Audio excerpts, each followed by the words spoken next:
హరే కృష్ణ.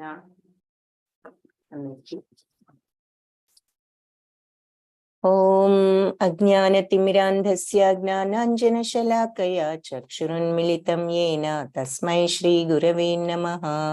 నమో ఓం విష్ణుపాదాయ కృష్ణప్రేష్ఠాయ భూతలే శ్రీమతే భక్తి వేదాంత స్వామి ఇతి నామినే.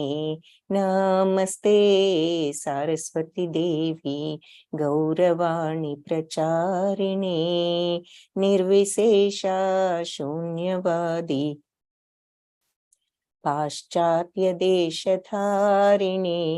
హే కృష్ణ కరుణా సింధో దీనబంధో జగత్పతే గోపేశ గోపిక కాంత రాధా కాంత నమోస్తుతే.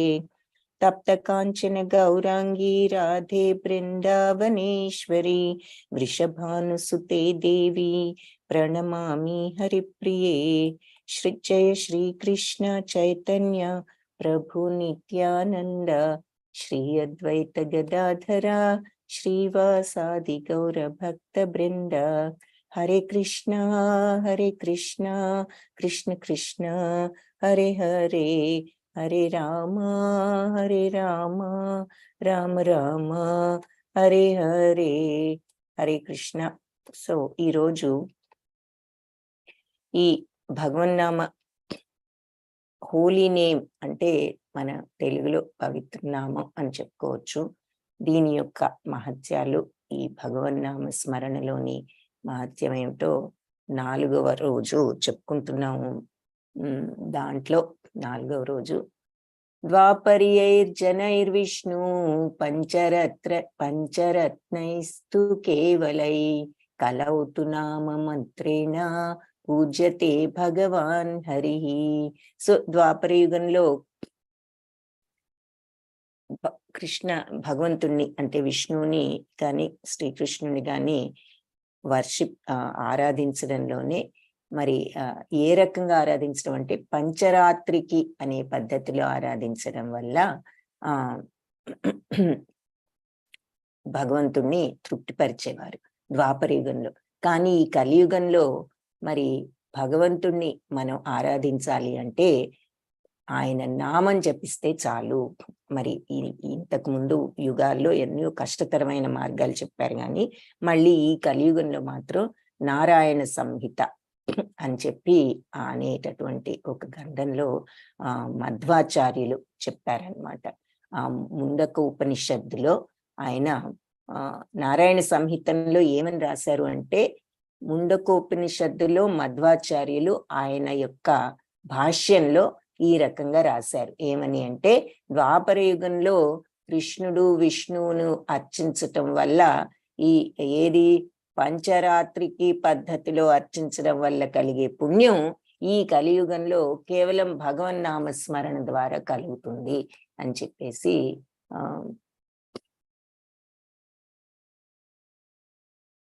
ఓకే, థ్యాంక్స్ ఉషా కుమారి మాతాజీ. హరే కృష్ణ. ఈరోజు అయితే మెసేజ్ రాలేదా మీకు క్లాస్ ఉన్నదని? ఓకే, నేను ఇప్పుడే మాతాజీకి ఒక మెసేజ్ పెడతాను. ఒకవేళ పొరపాటుని ఉన్న మరి అందులో రాలేదేమో. ఓకే, సో అది ఇక్కడ పాయింట్ మెయిన్ గాను. మరి ఆ మిగతా యుగాలలో ఎంత కష్టం అనేది మనకి ఆ పద్ధతులు చూస్తేనే అర్థమవుతుంది. ఇక్కడ అదే విషయం మరి మధ్వాచార్యులు కూడా ఆయన వివరణ, దేని గురించి వివరణ రాస్తున్నప్పుడు చెప్పారట, ముండకోపనిషత్తు గురించి ఆయన చెప్పిన వివరణలో ఇది రాశారు అని చెప్పి మనకి ఈ నారాయణ సంహితలో రాసి ఉన్నది.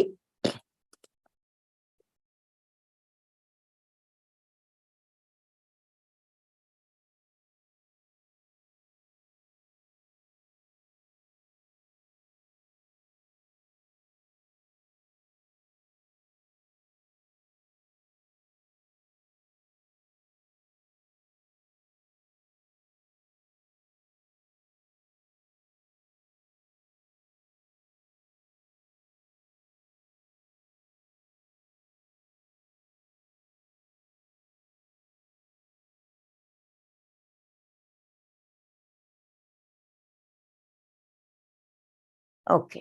సో అది నారాయణ సంహితంలో రాశారని చెప్తున్నారు. సో ఇక్కడ మరి కొన్ని ప్రస్తుతం ఇది టైం లేకపోవడం వల్ల మనం ఇంగ్లీష్ పిపిటియే చూస్తున్నాము. దీనిలో నేను మీకు దీనిలో చూసి మీకు ట్రాన్స్లేట్ చేస్తాను. గోపాల్ గురు అనేటటువంటి ఒకరి కథ ఇక్కడ ఈ రోజు చూద్దాం. రోజుకొక కథ చొప్పున చూస్తున్నాము. ఈ హరినామం యొక్క మహత్యం గాని పవిత్రతను గాని అర్థం చేసుకోవడానికి ఈరోజు గోపాల్ గురు అనేటటువంటి ఒక ఆయన కథ చూద్దాం. ఈ గోపాల గురు, గోస్వామి అనే పదానికి అర్థం ఏమిటి అంటే అంటే గోస్వామి అంటే మామూలుగా గోవులకు అధిపతి, అంటే గోపాలుడికి అదొక పేరు. తర్వాత గోస్వామి అంటే ఇంద్రియాలను జయించగలిగిన వాడు, నియంత్రించగలిగిన వాడు, సెన్సెస్ ని కంట్రోల్ చేసుకోగలిగిన వాళ్ళు అని అర్థం అనమాట. సో ఆ రోజుల్లో మరి ఈ పద్ధతిలో మనస్సును ఇంద్రియాలను నియంత్రించి ఈ భక్తి ఆధ్యాత్మిక మార్గంలో ఉండగలిగిన వాళ్లకు గోస్వామి అనేటటువంటి పేరు అనే పిలుపు ఇచ్చేవారు. సో ఈ గోపాల గురు అనే ఆయనను కూడా గోస్వామి అంటూ, ఆయన ఒరిస్సాలో ఒక బ్రాహ్మణ కుటుంబంలో జన్మించారట. మరి ఆయన తండ్రి పేరు మురారి పండితుడు, తల్లి పేరు తెలియదు. అయితే ఆయన చిన్నప్పుడే మరి ఈ మహాప్రభువును గోవిందుడు ద్వారా ఆయనకు సేవ చేసేటటువంటి అవకాశం కలిగింది. అయితే గోవిందుడు అనే ఆయన ద్వారా, ఈ గోవిందుడి యొక్క అసలు పేరు మకరాధ్వజ పండితుడు. అయితే మహాప్రభు ఆయన్ని ఆయన్ని ప్రేమగా గోపాల్ అని పిలిచేవారు అని చెప్తున్నారనమాట. మరి ఆయన పేరు చైతన్య చరితామృతంలో గాని చైతన్య భాగవతంలో గాని కనిపించదు. ఎందుకు? ఆయన ఈ అసలైన పేరు, ఈ మహాప్రభువు మరి ఆయన్ని ప్రేమగా గోపాల్ అని పిలుస్తూ ఉండేవారు. ఎలా ఈయన గోపాల్ గురువు అయ్యాడు అనేది ఒక తెలుసుకోవాల్సిన విషయం అన్నమాట ఇక్కడ. సో ఆయన ఎలా ప్రారంభించాడు అంటే, ఆయనకు చైతన్య మహాప్రభుకు సేవ చేసేటటువంటి అవకాశం కలిగింది. సో ఆయన పేరు గోవిందుడు అయితే ఈయన గోపాల్ అని ఆయన్ని ప్రేమగా పిలవడం మొదలు పెట్టారని చెప్తున్నారు. కాబట్టి ఎలా ఇతను గురువు అయ్యాడు, ఆయనకి ఒక సేవకుడుగా సేవ చేయటానికి వచ్చిన ఈ గోవింద అనే అతను గోపాలని ఆయనచే పిలువబడుతూ ఏ రకంగా ఆయనకు ఈ గురువు అయ్యాడు అంటే, ఎలా ఆయనకి గోపాల్ గురు అనే పేరు వచ్చింది. సో చిన్నప్పటి నుంచి ఈ గోపాల్ అనే అతను మరి చైతన్య మహాప్రభువుని ఆయన సేవిస్తూ ఉండేవాడు. ఇలా జరుగుతూ ఉండగా ఒకసారి ఈ చైతన్య మహాప్రభు పూరిలో కొన్నాళ్ళు ఉండి పూరి నుంచి ఆయన వెళ్ళిపోయేటప్పుడు ఈ గోపాల్ ఒకటి గమనించాడు. ఏమని? ఆయన మరి కాలకృత్యాలు తీర్చుకోవడానికి వెళ్ళబోతున్నప్పుడు ఆయన నాలుకను ఆయన నాలుకను పళ్ళ మధ్యలో బిగించి ఉంచడం ఆయన గమనించాడు. ఏది? చైతన్య మహాప్రభు కాలకృత్యాలు తీర్చుకోవడానికి వెళ్ళినప్పుడు నాలుకని ఈ రకంగా బంధించడం గమనించాడు ఈ గోపాల్ అనేటటువంటి ఆయనను సేవించే అతను. అయితే అడిగాడు, ఏమిటి ఈ రకంగా మీరు ఎందుకు చేస్తున్నారు అనే ప్రశ్న అతనికి వచ్చి చైతన్య మహాప్రభుని ఆ ప్రశ్న అడగటం జరిగింది. అప్పుడు చైతన్య మహాప్రభు ఏం చెప్పారంటే, ఆయన యొక్క నాలుక అనునిత్యం నామాన్ని స్మరిస్తోంది కాబట్టి ఇలా ఈ కాలకృత్యాలు తీర్చుకునే సమయంలో అది చెయ్యకూడదు అని చెప్పి నాలుకను ఆ రకంగా పంటి మధ్య చేయడం జరిగింది అని ఆయన చెప్పడం జరిగింది. అప్పుడు గోపాల్ ఏమన్నాడు అంటే, ప్రభు మీరు మరి భగవంతుడి స్వరూపము, అందరూ మిమ్మల్ని అనుసరిస్తున్నారు కదా, భగవంతుడి నామాన్ని జపించడానికి ఒక సమయం గాని ఒక స్థలం గాని ఏది లేదు, స్థానం గాని అని మీకు తెలిసిన విషయమే కదా. ఈ నామాన్ని అన్ని వేళల అన్ని సమయాల్లోనూ ఎక్కడైనా సరే అది అంటే శుద్ధమైనదైనా అశుద్ధమైనదైనా ఏదైనా ప్రదేశం అనుకున్నా సరే భగవన్నామ స్మరణకు అడ్డే ఉండి ఎక్కడైనా చెప్పచ్చు అని మీకు తెలిసిన విషయమే కదా. మరి ఒక్కొక్కసారి ఎవరైనా ఈ కాలకృత్యాలు తీర్చుకునే సమయంలో చనిపోవచ్చు. అప్పుడు మరి నామం నోటి మీద పెట్టుకోకుండా ఉంటే అప్పుడేమవుతుంది అని చెప్పి అతను చైతన్య మహాప్రభువుని ప్రశ్నించడం జరిగిందనమాట. సో కాలకృత్యాలు తీర్చుకునే సమయంలో మీరు వద్దు అంటున్నారు, మీకు అన్ని తెలిసి మరి ఈ సమయంలో ఎవరైనా మరణిస్తే ఎలాగూ, అయినా భగవన్నామం జపించడానికి ఇటువంటి అడ్డంకులు ఉన్నాయి? ఎప్పుడైనా భగవన్నామం ఎక్కడైనా ఏ సమయంలో అయినా జపించుకోవచ్చు కదా అని చెప్పి ఇతను ప్రశ్నించాడు. అప్పుడు చైతన్య మహాప్రభు ఇతని యొక్క భక్తికి సంతోషించి, నువ్వు చాలా చక్కగా చెప్పావు, నువ్వు చెప్పింది నిజమే, ఈ రోజు నుంచి నిన్ను గురు అని చెప్పేసి అందరూ పిలుస్తారు, నువ్వు గురువు దీంట్లోకి గురువు అని పిలువబడతావు అని చెప్పేసి చెప్పాడు. కాబట్టి భక్తులందరూ కూడా ఎక్కడెక్కడ వాళ్ళు ఈ సంగతి గురించి ఈ చెప్పుకుంటూ ఆ రకంగా ఈ కురవాడు చెప్పుకుంటూ ఉన్నారు. ఈ కురవాడు గురించి ఈ చైతన్య మహాప్రభు గురు అని చెప్పి ఆయన పేరుకి చివర పెట్టినందుకు అందరికీ కూడా ఈ విషయం అర్థమైంది. సో అభిరామ్ ఠాకూర్ అనే అతను ఈ విషయం విన్న తర్వాత పూరి వచ్చి గోపాల్ను పరీక్షించాలి అని నిర్ణయించుకున్నాడు. అభిరామ్ ఠాకూర్ ఎవరు అంటే ఆయన నిత్యానంద ప్రభు యొక్క ఒక గొప్ప భక్తుడు, శిష్యుడు నిత్యానంద ప్రభువుకు. సో ఆయన ఎలాంటి వాడు అంటే ఏదైనా సరే విగ్రహంలో ఏదైనా ఉన్నప్పుడు ఆయన గనక నమస్కారం పెడితే ఆ విగ్రహంలో ఏదైనా అంటే విగ్రహంలో ఏదైనా తప్పు ఉన్నట్లయితే గనక భగవద్ విగ్రహం కాకపోయినా ఏదైనా ఆ విగ్రహం కూడా బ్రద్దలయ్యేది అని చెప్తారు. అలాంటి శిష్యుడు ఆయన అని చెప్పి, కాబట్టి ఆయన యొక్క ఈ గుణంతో ఆయన చాలా గొప్పవాడయి గొప్ప శిష్యుడై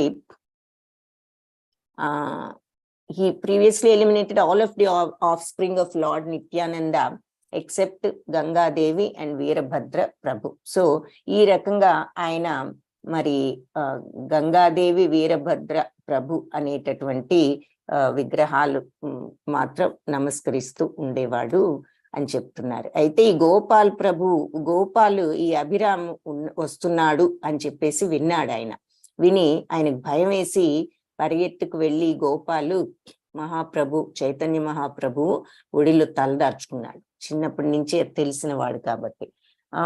అయితే ఈ చైతన్య మహాప్రభు ఈ గోపాల్ తల మీద కాలు పెట్టడం జరిగింది. పెట్టి దాని మీద ఒక తిలకం లాంటిది ఆయన అతని యొక్క నుదుటి మీద తన కాలుతో పెట్టడం జరిగిందనమాట.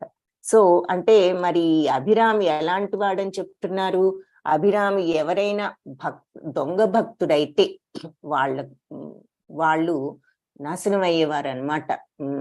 సో అందుకని గోపాల్కి కొంచెం కాబట్టి గోపాల్ని పరీక్షిద్దామని వస్తున్నాడు. సో దాంతో కొంచెం గోపాల్ భయపడటంతో మరి చైతన్య మహాప్రభు దగ్గరికి వెళ్ళడం, ఆయన తన కాలితో ఇతని నుదుటి మీద తిలకాన్ని దిద్దడం జరిగింది. సో ఈ గోపాల్ గురు గోస్వామి ఒక గోపి అని చెప్పి కొంతమంది నమ్ముతారనమాట.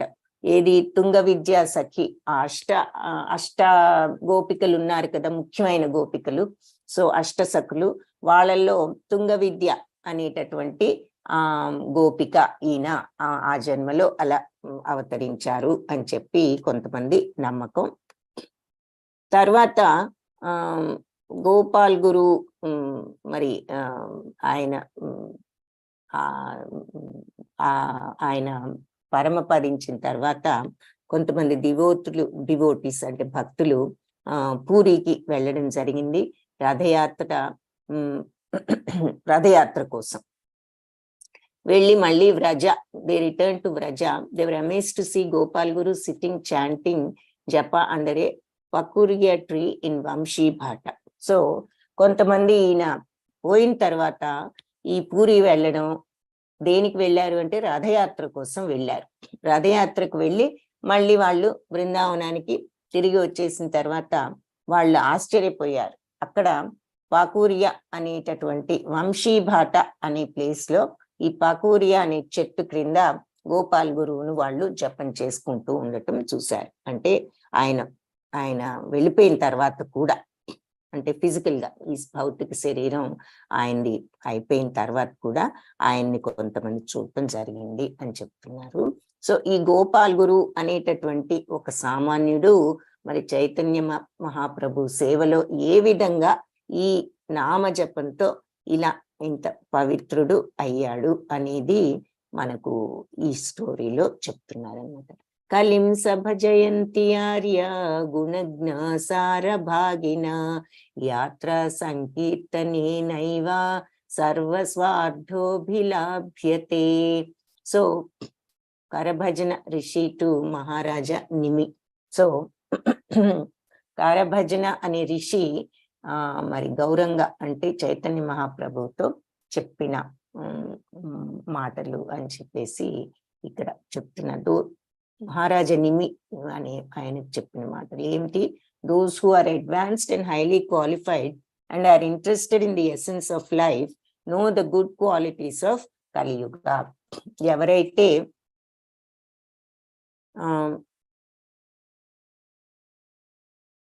ఈ ఆధ్యాత్మిక మార్గంలో పురోగమనం చెంది ఆ అర్హత ఉన్నవాళ్ళు మరి అసలు ఈ మన జీవిత తత్వం గురించి సరి అయినటువంటి అవగాహన అది తెలుసుకోవాలి అనేటటువంటి ఆ కుతూహలం ఉన్నవారు, ఆ ఇంట్రెస్ట్ ఉన్నవాళ్ళు, వాళ్ళకి కలియుగంలోని